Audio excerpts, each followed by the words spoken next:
తాకట్టులో ఉన్న మీ బంగారాన్ని విడిపించి అదే రోజు ఉన్న ఆన్లైన్ రేటుకే మేము కొంటాము. Ganesh gold buyers. మా నంబర్ 9160556916.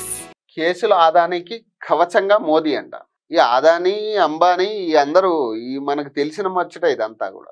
అదానీ అంబానీ ఇక సేఫ్ గేమ్ ఇది. ఇక వాళ్ళ మీద చేయబడితే ఇక మోదీ సర్కార్ కూడా ఉండదు. అది వాస్తవం. అది ఇక వాళ్ళని కాదని ఏది చేసే పరిస్థితి కూడా ఉండదు. ఆదాని మీటర్లు అని చెప్పి కరెంటు మీటర్లు కొన్ని సర్క్యులేట్ చేయడానికి ట్రై చేశారు. మొత్తం అందరూ కూడా తిప్పికొట్టిన పరిస్థితి, మాకు ఆ మీటర్లు వద్దని చెప్పి. అయినా కూడా ఇంకా మరి వాళ్ళని ఏం పెంచి పోషిస్తారో నాకు అర్థం కాదు. సెక్యూరిటీస్ కేసులో భారత ప్రభుత్వం సహకరించట్లే.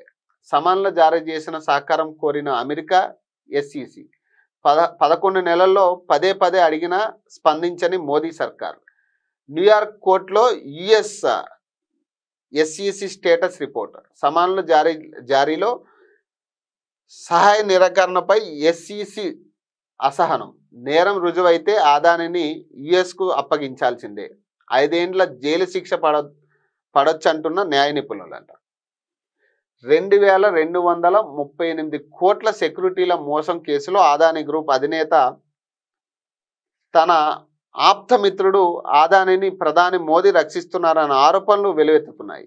ఈ కేసులో ఆదానికి సమన్లు జారీ చేయాలంటూ America securities and exchange commission SEC 11 నెలలుగా పదే విజ్ఞప్తి చేస్తున్నా మోదీ సర్కార్ పెడచెవిన పెట్టడాన్ని పరిశీలిస్తే ఇది నిజమనే వినిపిస్తూ ఉంది.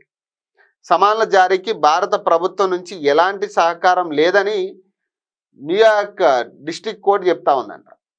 SEC శుక్రవారం వాపోయింది. ఎన్నిసార్లు విజ్ఞప్తి చేసినా భారత అధికారుల నుంచి కనీస స్పందన కూడా రాలేదని అసహనం వ్యక్తం చేస్తుంది. ఈ ఇండియాని కూడా ఎందులో ఏదో ఒక దేశంలో కలిపేస్తే నిజంగా పేడ వదిలిపోతుంది. ఇక తెలంగాణని వేరే రాష్ట్రాలతో కలిపేసి ఇండియా మొత్తాన్ని తీసుకెళ్ళి వేరే దేశాలతో కలిపేస్తే ఇక దరిద్రం వదిలిపోతుంది. ఇక వాళ్ళు ఇక పక్క దేశాల నుంచి కూడా మనల్ని తిట్టే పరిస్థితి తెచ్చుకున్నాం ఇక ఫైనల్గా మనం. మరి ఎవరు కాపాడుతూ ఉన్నారు? మరి 2238 కోట్లు అంటే ఎవడి పైసలు అవి? ఒక పక్క GST తగ్గిస్తామని చెప్తా ఉంటారు, కానీ ఆదాని అంబానీ కంపెనీలకు మాత్రం అది వర్తించదు, అది చేయరు కూడా. మళ్ళీ ప్రజల మీద వాళ్ళు దోచుకుని తింటారు. కొంతమంది ఏమో లక్షల కోట్లు అప్పు చేసి ఉడాయించే పరిస్థితి ఉంటుంది. ఒక చిన్నకారు రైతు మాత్రం 1 లక్ష రూపాయలు అప్పు ఉంటే మాత్రం బ్యాంకు వాడిని రక్తం పీల్చుకుని తింటాడు. 1 లక్ష రూపాయలు ఒక చిన్నకారు రైతు 1 లక్ష రూపాయలు అప్పు చేసి పంట దిగుబడి లేదు, వచ్చే సంవత్సరం కొడతామంటే ఒక్కడు వినడు బ్యాంక్ వాడు బెదిరింపులన్నీ కూడా చిన్న రైతుల మీద వీళ్ళ మీద ఉంటాయి.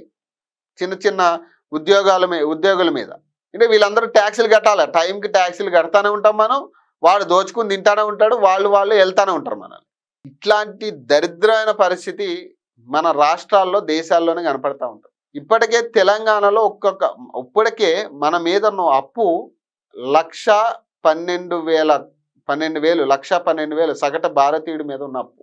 ఇంకా అప్పులు చేస్తూ బతికితే ఒకవేళ దేశాలు కనుక అప్పులు చేసి లేకపోతే ఇట్లాంటి ఆదాని అంబానీ లాంటి వాళ్ళని పెంచి పోషించే ప్రయత్నాలు వీళ్ళకి అప్పులు ఇచ్చి వాళ్ళు ఎగ్గొట్టి చేస్తే ఇంకా రానున్న ఇంకొక 5-10 సంవత్సరాల్లో దాదాపు సగటు భారతీయుడి మీద 5 లక్షల అప్పు ఉంటుంది, నువ్వు చేసినా చేయకపోయినా.